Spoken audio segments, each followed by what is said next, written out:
अस्सलाम वालेकुम गाइस, कैसे हैं आप लोग।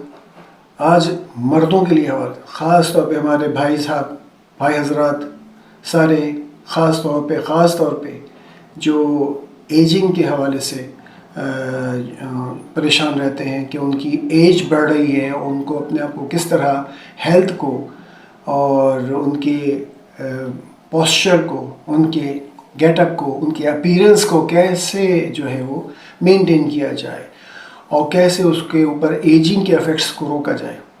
तो इसके लिए आज कुछ तो पहले हम खाने पीने की बातें कर लें, पहले भी कर चुके हैं।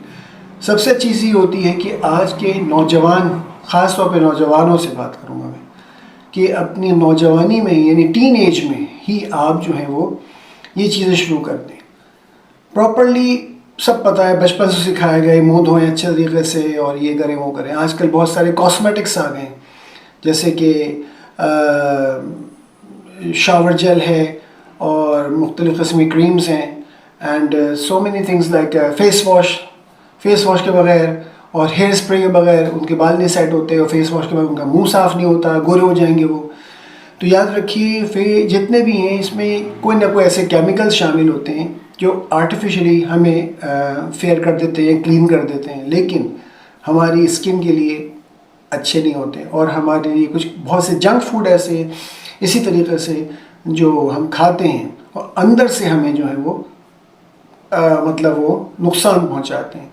तो वक्ती तौर पे हम खा लेते हैं जंक फूड, तो बहुत सारे जंक फूड बहुत ख़राब होता है, लेकिन बहुत से ऐसे नेचुरल फूड प्रोडक्ट्स हैं कि जो कि आर्टिफिशियली उनको बनाया जाता है। जैसे कि हमें पता है, हम यूरिया खाद, केमिकल फर्टिलाइजर्स यूज़ होते हैं आमतौर पर। कौन मैन्योरिया जैसे कहते हैं कि खाद, जैसे गोबर की खाद वगैरह, तो मैन्योर कहलाती है वो। तो नेचुरल खाद को कितने लोग घरों में इस्तेमाल करते हैं। सबसे अच्छा है घर में सब्ज़ी उगाएं। सब घर में सब्ज़ी नहीं उगा सकते, ना फल सारे पैदा कर सकते हैं, लिहाजा ख़रीदना पड़ता है। तो ज़्यादातर हमारे जो ऑर्चर्ड्स हैं, बागात हैं फलों के, और जो हमारे फार्म्स हैं, हमारे जो खेत हैं, फील्ड्स हैं, उसमें फसलों में केमिकल फर्टिलाइजर्स क्या है, वही यूरिया खाद, ये वाली ना, तो अमोनियम फॉस्फेट और अमोनियम नाइट्रेट और दुनिया भर की, तो उसके इफ़ेक्ट्स होते हैं। और फिर ज़ाहिर है बज़ाहिर बड़ी ज़बरदस्त, आप देखें कॉलीफ्लावर्स, फूल गोभी इतनी ज़बरदस्त, बंद गोभी इतनी बड़ी बड़ी, चुकंदर, बीटरूट इतने बड़े बड़े शानदार, इतने खूबसूरत। तो अभी सर्दियाँ जब आती हैं तो ओह, किसी ग्रीन ग्रॉसर के उस पर चले जाएँ आप, सब्ज़ी वाले के, इतना खूबसूरत ठेला लगता है। ख़ास तौर पे वेजिटेबल लवर्स जो हैं वो तो ललचा जाते हैं, हराल टपकने लगती है उनकी, मेरी भी। तो सैलड की चीज़ें जितनी हैं, तो मैं बस ये बताऊंगा कि आप कोशिश करें कि हम ज़ाहिर है अब हर चीज़ तो नहीं कर सकते, जितना ज़्यादा बड़ी साइज़ की है ना सब्ज़ी ना लें, मत ख़रीदें। पहली बात तो ख़वातीन भी इसका ख्याल करें। नॉर्मल साइज़ की हो, छोटी हो, समझे आप वो नेचुरल तरीके से उनको ग्रो किया गया है, उनमें मैन्योर इस्तेमाल हुआ है। तो वैसा फल जो बहुत बड़े बड़े ना हो, शानदार और नॉर्मल हो, वही ज़्यादा अच्छे होते हैं। आर्टिफिशियल इनको ग्रो किया जाता है और कहीं ना कहीं उनके अंदर केमिकल के इफ़ेक्ट्स होते हैं जो हमें अंदर से ख़राब करते हैं। तो अपनी डाइट में कोशिश करें कि ऑर्गेनिक फूड लें। ऑर्गेनिक वही है कि सबसे अच्छा है कि आप जितनी सब्ज़ियाँ अपने घर में उगा सकते हैं, फल के दरख्त लगा सकते हैं, जो कि आपके जिस शहर में आप रहते हैं जो भी फल आप में होता है। जैसे कराची में, तो कराची में जो है वो आम, चीकू, नारियल तो खैर ज़बरदस्त, नारियल तो ज़बरदस्त चीज़ है, बहुत सारे मामलात में नारियल बेहतरीन है। तो इस तरह से अमरूद है और केला, ये सब हम उगा सकते हैं। भाई कटहल है, बेहतरीन फल होता है कटहल, बहुत कम लोग जैक फ्रूट जिसे कहते हैं, तो कराची में होता है वो। और कस्टर्ड एप्पल है, पाए मतलब ये जो अपना शरीफा जिसे कहते हैं, और हिंदी में सीताफल कहते हैं। तो बहुत ज़बरदस्त ये सब आपके घर में से फालसा है, और सेब बेर जो होती है, सेब बेर बड़ी वाली, ये सब चीज़ें हम घर में यहाँ पे अपने यहाँ कर सकते हैं जिनके पास जगह है। और नहीं है तो कम से कम धनिया पुदीना हम घर में अपने किचन गार्डन बनाते हैं। छोटा सा गार्डन होना ज़रूरी नहीं है। किचन और गार्डन कॉन्सेप्ट, पीपल थिंक के हमारे किचन के साथ इतनी जगह हो, कहाँ होती, इतनी छोटा सा तो किचन होता है, अपार्टमेंट्स में तो होता नहीं। लेकिन याद रखें, अगर आपके पास, आप मीन फ्लैट में, अपार्टमेंट में रहते हैं और वहाँ पे कोई विंडो है जहाँ पे धूप आती है रोज़ाना, तो वहाँ पर, या आपके टेरेस है तो वहाँ पे आप गमलों के अंदर और जो है वो आप धनिया, पुदीना, मिर्ची वगैरह उगा सकते हैं। तो ये तो कम से कम रखें। तो एटलीस्ट आपकी ये जो बेसिक्स हैं ये बहुत अच्छी ज़बरदस्त चीज़ें हैं और इसको हम कर सकते हैं। टमाटर खुद उगा सकते हैं, गमलों में उगा सकते हैं, तो वो हमें ऑर्गेनिक मिल जाएगा। इसी तरीके से अगर ज़मीन है तो फिर तो बहुत कुछ है, पालक लगाएं, भिंडी लगाएं। पालक से जो है किडनी में पथरी हो जाती है क्योंकि वो यूरिया खाद इस्तेमाल होती है। तो ग्रीन जो पत्ते होते हैं हरे, उनको इस्तेमाल करने से पहले सोच लें कि कहीं ऐसा तो नहीं जितने ज़्यादा बड़े बड़े होंगे ना, समझे आप, बस ख़तरनाक है। तो उसके शक्ल पे, उसकी साइज़ पे बच जाइए। नॉर्मल तरीके से वो नॉर्मल बिक रहा हो वहाँ ले लीजिए। बहुत से वो ऐसे लोग होते हैं जो अपने यहाँ फार्मिंग करते हैं, जी नेचुरल है, लेकिन वो क्या करते हैं, गटर का पानी जो है वो इस्तेमाल करते हैं। डायरेक्ट टॉक्सिक्स होते हैं, टॉक्सिक्स जो हैं वो अगर उसमें से शामिल हो रहे हैं और उनसे वो सब्जियाँ तो बड़ी ज़्यादा फल के बड़ी आएंगी, फूल फूल कितनी बड़ी बड़ी, लेकिन वो गटर के पानी से उसके अंदर टॉक्सिक के असरात होंगे, जहरीले केमिकल के असरात होंगे। क्योंकि आपको पता है गटर की खाद हो या गोबर की खाद हो, उसको पहले दफन किया जाता है, मिट्टी में बंद किया जाता है, एक प्रोसेस से गुजरता है, वो सड़ गल के फिर वो ड्राई होता है, फिर उसको निकाला जाता है, उसको हवा लगती है, ऑक्सीजनेट होता है, वो उसमें केमिकल रिएक्शन होता है, फिर उस पर एक पानी डाला जाता है जिससे उसकी सारे टॉक्सिक्स निकल जाते हैं। और उसके बाद वो खाद, उसको कहते हैं खाद को बुझाना, तो यानी उसको ठंडा करना। उसके बाद फिर वो खाद जो है वो पौधों में डाली जाती है। तो ये प्रोसेस होता है, जिन लोग गार्डनिंग करते हैं उनको अच्छी तरह पता है इस बात का। हम ये सब करेंगे तब जाके हमें ऑर्गेनिक फूड हासिल होगा। दूसरी बात, गोश्त हम खाते हैं, मुर्गियाँ टोटल हमारी फार्मिंग मुर्गियों में कुछ नहीं है, सब का सब जो उनकी फीड होती है वो है। उसमें मछली की आलाइश और चूना और उन्हीं मछलियों की जो अपना मुर्गियों की जो अपनी हम मुर्गी ख़रीदते हैं उसकी जितनी खाल पर और जितनी बार चीज़ें होती हैं, आलाइश वगैरह, वो सब जाती है।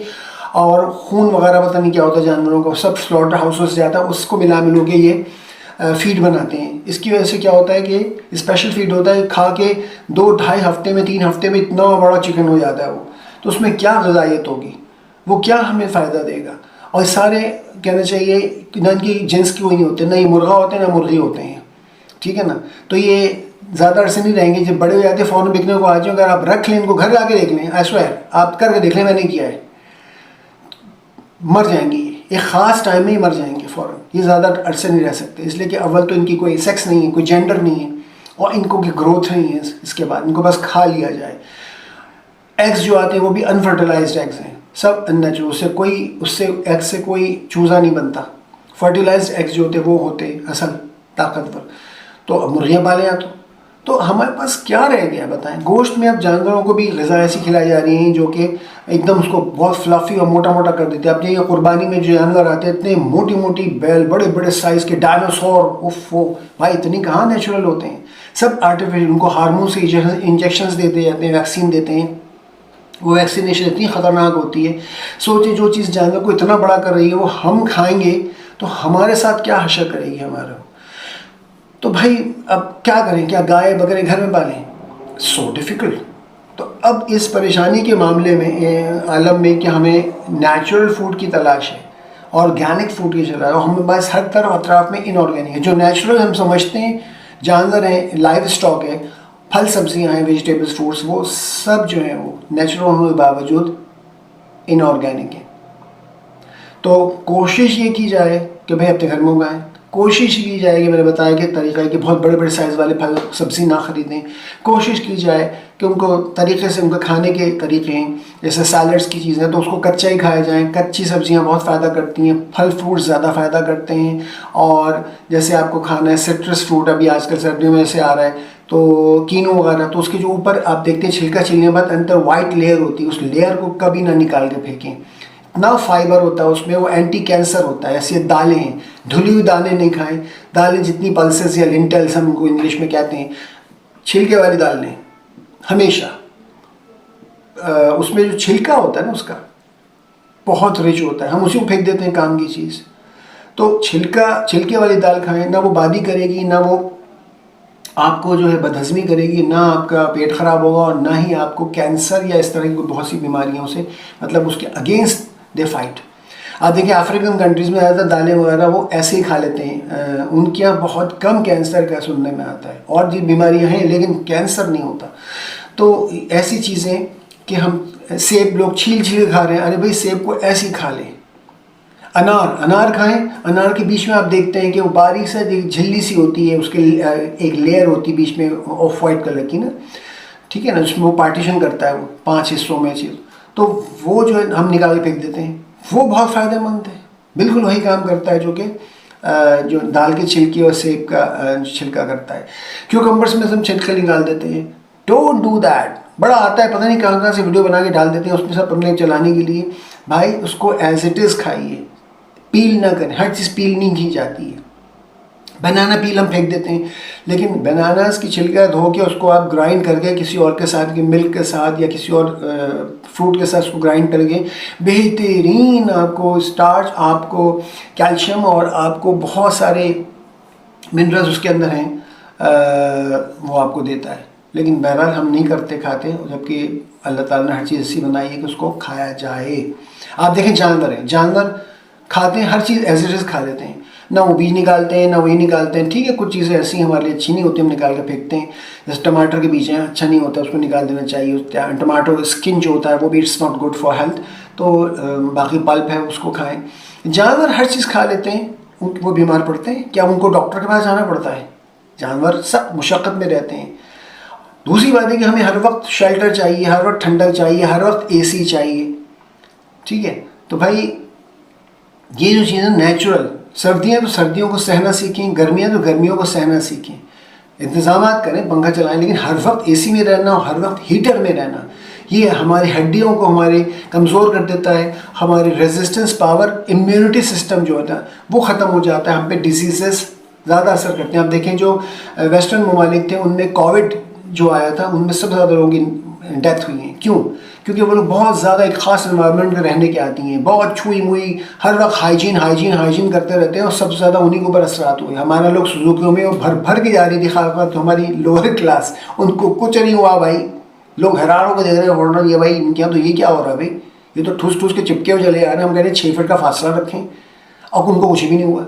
हम सबको कोविड हुआ, सबको हुआ है, लेकिन उसकी मिकदार थी, लिमिट थी, पता भी नहीं चला, बहुत लोगों को माइनर हुआ, चला गया। लेकिन उसका फ़ायदा क्या हुआ है, जब भी कोई पैंडेमिक या एपिडेमिक आता है तो वो फिर उस वक्त इसलिए लोग मरते हैं कि उनकी रेजिस्टेंस पावर अंदर नहीं होती, उनके अंदर इम्यून सिस्टम नहीं होती, यानी उनकी एंटीबॉडीज़ जो डिफेंस सिस्टम है हमारे अंदर वो नहीं होता है। तो जो नहीं सर्वाइव कर पाता वो डेथ हो जाती है, लेकिन जो सर्वाइव कर जाता है उनके अंदर एंटीबॉडीज़ बन जाती हैं जो उनके फाइट करती हैं आइंदा के लिए। तो हम सब में जो लोग बच गए वो एंटीबॉडीज़ बन चुकी हैं। अब कोविड होता है, कितना सुनने में आता है, लेकिन सब सही है, कोई मसला नहीं, क्योंकि अब वो डिफेंस निज़ाम जो है ना फाइटिंग का, वो एंटीबॉडीज़ वो अंदर मौजूद है, वो फाइट करते हैं, उसको भगा देती हैं, वो सिंपल नज़ला खांसी होकर ख़त्म हो जाता है। तो ये बात हुई। खाने पीने में सवेरे खाएं, ठीक है ना। मर्द हजरात उनके साथ बड़ा होता है कि बहुत ही बिजी स्केड्यूल होता है, और जिस तरह जाते हैं कि सुबह का नाश्ता तगड़ा करें, अच्छा करें। सुबह के वक्त में आप जो है सैलड, बहुत अच्छी चीज़ें खाएं, लेकिन ये कि हैवी आप नाश्ता करें। निहारी आप जानते हैं, निहारी हम रात में खाते हैं। अब निहारी मतलब निहार मुँह, यानी सुबह खाती, मोगल्स की डिश है, उसमें सुबह ही खाई जाती थी। तो हैवी डिश तो पाए हैं, इनको हमें सुबह खाना चाहिए। ये भी बेकार बात है, कोलेस्ट्रॉल हो जाता है, वो हो जाता है। आप खाएं, महीने में 1 दफ़ा अगर पाई खा लेंगे कुछ नहीं होगा। कंज्यूम करें, चले फिरें, एक्सरसाइज करें, वर्जिश करें, दौड़े भागें, चलना फिरना सीखें। बेहतरीन है, कुछ भी नहीं कर सकते, वॉक करें 2 से 3 किलोमीटर, 4-5 हो तो बहुत ही अच्छा, लेकिन 2-3 किलोमीटर रोज़ाना चलें, ठीक है ना। ब्रिस्क वॉक जो कहलाती है वो करें अगर एम्प्टी स्टमक है, और खाना खा लिया है उसके बाद जा रहे हैं तो स्लो वॉक करें, लेकिन लॉन्ग जितने स्टेप्स हों पूरे करें। तो मैं करता हूँ, तकरीबन 1 घंटे के अंदर आपका 4 किलोमीटर हो जाता है, तो वो करें, आप बिल्कुल सेट रहेंगे, सेट, आपकी कैलोरीज बर्न होंगी और आप बहुत सारी चीज़ों से बचेंगे। तो डाइट का अपना बिल्कुल, लंच में आप 2 मील करें, ब्रेकफास्ट होगा अच्छा सा, और फिर डिनर होगा आपका, लेकिन सवेरे, मगरिब के फ़ौरन बाद आते हैं डिनर कर लें। आप लेट आते हैं, बड़ा मसला आजकल टाइमिंग्स का, लेकिन बेहतरीन है कि अगर आप मगरिब बाद फ़ौरन खा लें, डिनर कर लें, ख़त्म, तो आपके पास बहुत टाइम होता है, 2, 2.5, 3 घंटे में वो हज़म हो जाता है, और फिर आप उसके लाइट हो गए, उसके बाद खाने पीने का सिलसिला नहीं रहना चाहिए। आप देखेंगे आपकी सेहत बेहतरीन रहेगी। लंच के वक्त में आप थोड़ा बहुत कोई फ्रूट्स खा लिए, या ऑफिस में कहीं यहाँ आए तो आपने, या कहीं यूनिवर्सिटी में पढ़ रहे हैं तो आप जो यहाँ पे वहाँ पे सैलड की कुछ चीज़ ले खा ली, सैलड वगैरह कुछ लिया, क्यूकम्बर ले लिया, कुछ एक टमाटो ले लिया, कैरेट्स हैं तो वो ले लिया, ये सब खा लिया। खजूर खा ली, थोड़ी सी 4-5 खजूरें खा ली, फुल कैलोरी देती है। 3 खजूर खा लें, दिन भर की कैलोरी पूरी हो जाती है। तो ये चीज़ें हैं कि आप 2 टाइम मील रखें और ऐसा करें। अच्छा, अब हम आ जाते हैं खाने पीने के बाद हम इस पर अपने ओरल अपीयरेंस पे, अपनी स्किन पे और अपने सारी चीज़ पे। फेशियल, मैंने कहा था फेशियल ऐसा होता है कि फेशियल कोई चीज़ नहीं होती है। फेशियल या फेशियल आप जिस तरह अमेरिकन ब्रिटिश इंग्लिश में बोल लीजिए, जो भाप से लेना, पहले तो क्रीम से खूब साफ़ करना, खूब, तो क्रीम इस ऑयली होती है, ग्रीसी होती है, वो आपकी इसके अंदर पोर्स में जाती है, और जो भी आप जहाँ जहाँ करना है सब पे आप लगाएं गर्दन में, और उसको खूब अच्छे तरह ऐसे से करें, ऐसे उस तरफ करें, ठीक है ना। रबिंग करें आप, उसमें क्या होता है पोर्स के अंदर जाके जितनी पोर्स के अंदर गंदगी है वो कचरा निकाल ली, क्रीम निकाल के ले आई। उसके बाद आप उसके स्टीम ले लें, थोड़ी देर स्टीम लेंगे। स्टीम क्या करती है, वो उसको क्लियर करती है और सारी स्वेटनिंग आती है। स्वेटनिंग से क्या होता है, फिर मज़ीद जो अंदर रह जाता है वो भी कचरा गलाजत बाहर आ जाती है पोर्स से। उसके बाद आप उसको किसी अच्छे कपड़े से या टिश्यू से पहले साफ़ करें अच्छी तरीके से, और उसको वॉश करें फेस को, और उसको ठंडा कर लें। That's it. ये स्किन की क्लीनिंग है। स्किन क्लींजिंग जो है वो उसमें आता है, ये कोई मर्द औरत का वो फैशन की बात नहीं है इसमें। तो फेशियल आप घर में कर सकते हैं, कोई ऐसी बात नहीं। आम पानी आप स्टीम लेते हैं ना, अक्सर लंग्स के लिए क्लियरेंस के लिए आप कफ के लिए लेते हैं स्टीम, तो आप वो स्टीम भी लेते हैं, स्टीम की स्टीम हो जाएगी, लंग्स भी क्लियर हो जाएंगे और नॉस्ट्रिल्स भी खुल जाएंगे, और साथ में आपकी फेशियल भी हो जाएगा। तो इसके बाद और ये वंस इन अ मंथ काफ़ी होता है, वंस इन अ मंथ। तो फिर ये होता है कि अच्छा, जब भी साबुन लगाएं सुबह, रोज़ सुबह आप आम साबुन से, अच्छा साबुन होना चाहिए, कोई आपको महंगी कॉस्मेटिक्स की ज़रूरत ही नहीं है। आप आम साबुन लें, उसको लगाएं, और साबुन लगाने का तरीका ये होता है कि अच्छी तरह जहाँ जहाँ लगाना है उसको लगा के आप ऐसे ऐसे रबिंग करें, ठीक है ना, रबिंग कर लें अच्छी तरीके से। और उसके बाद रबिंग के बाद 10 सेकेंड्स के लिए गिनती गिने 10 सेकेंड्स के लिए उसको लगे रहने दें, 10 to 12 सेकेंड्स। उसके बाद ही उसको वॉश कर लें। अच्छा, वॉश भी करें, उसमें रगड़े नहीं, वॉश करें अच्छी तरह से। वॉश हो गया, फिर आप जो रगड़ के पोंछते हैं टॉवल से, प्लीज़ डोंट रब इट। नहा लिया आपने, नहाने में तो आप बॉडी को रब कर लें टॉवल से, ठीक है ना, लेकिन वो अच्छा होता है बल्कि। लेकिन फेस को, नेक को कभी रब ना करें, ऐसे रख के ऐसे से। और सर को भी कभी ना रगड़ें, जो धड़ा फटाफट पोंछ रहे हैं, रगड़ रहे हैं, लगा रहे हो, देखा हो बहुत ज़्यादा। हमारे बाल भीगे होते हैं नहाने के बाद, तो हमारी जो रूट्स हैं वो सॉफ्ट होती हैं, तो हम जब रगड़ते हैं ना तो क्या होता है कि वो कमज़ोर पड़ जाती है, बाल निकलने लगते हैं, झड़ते हैं। लोग मालिश करवाते हैं, धड़ाधड़ टन टन मालिश होती है, बाल झड़ गए भाई। जब ऑयल लगेगा उस पर इतनी तेज़ ज़ोरदार रगड़ाई पड़ेगी तो क्या बाल गिरेंगे नहीं, और जवानी तो निकल आएंगे, लेकिन जब एजिंग हो रही है तो फिर आप रगड़ाई नहीं, सर पर रगड़ाई नहीं करनी है। दर्द हो रहा है, ऐसे ऐसे दबा लें, रबिंग ना करें। वॉश करते हुए भी, शैम्पू करते हुए हल्के हल्के हल्के ऐसे ऐसे करके पोर्स में, ऐसे ऐसे अंदर जड़ों में, शैम्पू अंदर जाना चाहिए जड़ों में, ठीक है जी। तो इस तरह वॉश करें, और जब करें तो उसको भी ऐसे ऐसे ऐसे रिंस करें, ऐसे ऐसे पानी से हल्का हल्का ऐसे ऐसे करके पानी बहाते रहे, शावर डालते रहे, और उसको हल्के हल्के ऐसे रिंस करें, पूरी अच्छी तरह को शैम्पू अच्छी तरह निकल जाए, रबिंग ना करें। और जब टॉवल पूरी रख लें, उसको ऐसे करके ऐसे ऐसे दबाएं, ऐसे ऐसे करके, ठीक है ना, ऐसे करके अच्छी तरह से दबाए रखें ताकि टॉवल जो है उसमें एब्जॉर्ब कर ले जो पानी। उसके बाद हटा लें आप, रब ना करें, डोंट रब इट। फेस पे भी ऐसे से रखें, ऐसे से रखें, रोज़ाना जब नहाने के बाद भी और फेस वॉश करने के बाद भी, वज़ू करने के बाद भी, जब भी आप फेस को वेट होता है, आपको ड्राई करते हैं, तो उसको ऐसे ऐसे आपको करना है। और अच्छा, इसके बाद ये है कि कभी आपके रिंकल्स इतना आसानी से नहीं पड़ेंगे, एज होती चली आएगी। तीसरी बात, अब ये आप आदत बना लें। तीसरी बात ये, आम तौर पे गर्मियाँ हैं तो ठीक है, आप हल्का मॉइस्चर रखें, लेकिन सर्दियों में तो जैसे मेरी तो स्किन ऑयली है तो मुझे तो इतना तो गर्मी में ज़रूरत नहीं पड़ती, फिर भी मैं ख्याल करता हूँ। लेकिन सर्दी या नॉर्मल मौसम में भी ज़रूर कुछ ना कुछ before sleeping wear some cream और good glycerine, good skin care, जिसको आप लगाएं और उसको मॉइस्चराइज करें, पूरा फेस मॉइस्चराइज करो। हमेशा यूं नहीं करेंगे, यूं ऐसे ऐसे ऐसे, ठीक है ना, ऐसे ऐसे ऐसे ऐसे दूर इस तरफ ले जाइए स्किन को, हमेशा ऐसे लगाई जाती क्रीम, ठीक है। तो इस तरह से लगा के, और ख़ास तौर पे आपके अराउंड द आइज़, सर्किल है, इसमें ऐसे ऐसे करके नोज़ के ऊपर से, ये सब आप जब लगाएंगे तो मॉइस्चराइज करें और फिर सो जाएं अच्छे। उससे बेहतरीन ये ग्लिसरीन लें या कोकोनट ऑयल ले लें, ये बहुत अच्छे होते हैं। और हल्का सा, और कोकोनट ऑयल तो बहुत ही हल्का होगा, ज़रा ड्राई सा होता है, और अगर कोई क्रीम अच्छी ग्लिसरीन तो ठीक है, नहीं क्रीम है तो हल्की सी बहुत अच्छी कोई क्रीम जो अच्छी क्वालिटी की हो, बेकार नहीं हो, वो नुकसान दे जाती है।